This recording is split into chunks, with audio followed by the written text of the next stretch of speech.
to a friend of mine, and he's like, I speak a little bit Arabic. I'm like, yo, what do you know? What kind of words? He's like, I know how to say fiancé in Arabic. I told him, how do you say it? He's like, Habibi.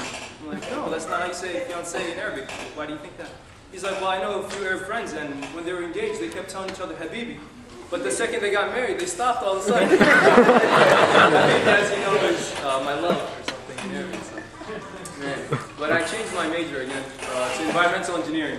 This is not a lie. I was explaining to my dad what is environmental engineering because he had. By the way, I'm sorry. I took statics in here, and I failed many exams, so I'm kind of like scared. And I don't know. So it's kind of a scary room. But so I was explaining to my dad what environmental engineering is. I told him, we were to deal with solid waste and waste treatment and air pollution stuff. He's like, so you're telling me that you're going to school for 5 years to become a garbage man? I don't know why my dad has a Scottish Indian accent.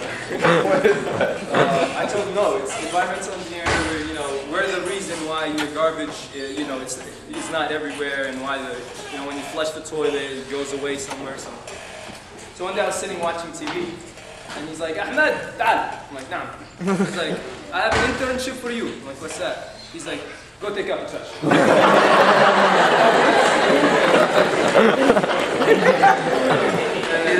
I don't know, maybe his humor is contagious because my mom is picking up on it. One day she's like, Ahmed, habibi, ta'al. I'm like, what's that? She's like, go flush the toilet. No! Man.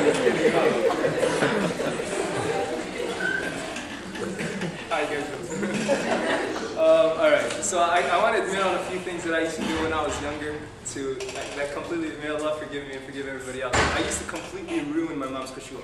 Completely ruin her kashua. She'd be sitting there praying. And I want to go outside, I want to play, I want to go on the computer, I want to watch TV, I want to do something.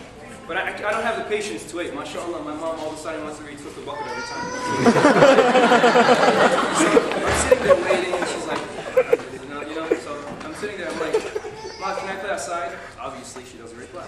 Ma, can I play outside? She doesn't reply. If yes, say Allahu Akbar once. Still sitting. But now I know how it feels. But my nephews do the same exact thing to me. SubhanAllah, I guess they see my little sister do it because it's a tradition in my family. But my nephews are smart about it. So they'll come up to me and they'll say, if no, say Allahu Akbar. If yes, don't say anything. So obviously,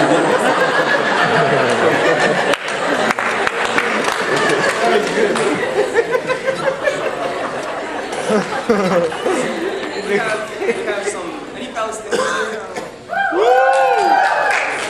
I'm Palestinian, and inshallah, we're going to bash a little bit on Palestinians and some of our cultures.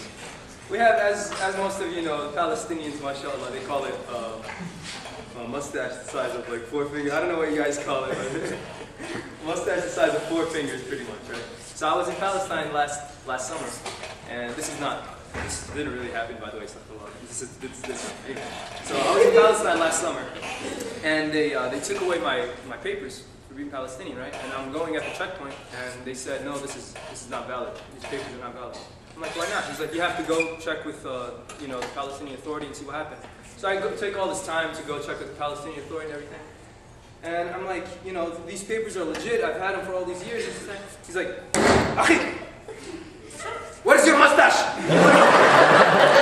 He's like, أنت مش فلسطيني. So I don't know. I guess I should start growing a mustache. But Palestinians and the Arabs in general, all people. Palestinians have, very good habits too. They like to invite each other to each other's houses, and a lot of love and compassion and everything, mashallah. But the problem is when somebody that doesn't speak Arabic hears the invitation between these people, they're like, why are these people fighting? It's like, Akhi, تفضل عنا الجو, please come over. It's like, man, why is your father fighting a guy? I'm like, no, he's just inviting him for some makdoub. والله العظيم لا تيجي اليوم. His wife's having a C-section. And then you gotta be careful when you're bringing these customs to non-Arabs. You have a friend dropping you off at your house at 3 a.m. Of course, out of Arab tradition, whatever. You say, please come in, fadla. Most Arabs, oh, Jazakallah khair, thank you, inshallah next time, whatever. No, it's a white guy. It's like, oh, cool, dude. Oh, come on. It's 3 a.m. What are you doing? Come on. Mashallah, we gotta learn something from the Americans. They have sincerity. It's like you invite somebody who wants to come in, they come in. But oh yeah. So my roommate's bike was stolen not so long ago, and I really started thinking. I was like, we need to have some sort of way to have more safety for the bikes. We need to have a program. To make sure that nobody else's bikes get stolen. So inshallah, I'm going to start a program. We're going to be raising as much money as we can, and my plan is we're going to buy just as many locks as we can with that money, and just we'll have people randomly go about and lock everybody's bikes. That way no one can get to them. Okay, last thing that annoys me. This is a list that annoys me, by the way. Last thing that annoys me. I don't understand why we speak slowly to somebody that doesn't understand the language. You get somebody from wherever the case, Mexico, for example. And you're like, hey, come here, Rodriguez, go do this. And they don't understand. You're like, go do this. They still don't understand. It's like, imagine yourself going to China. And Lee comes and says, Lee. Tengwa taba. You're like, oh, I'm sorry, I don't speak Mandarin. Tengwa taba.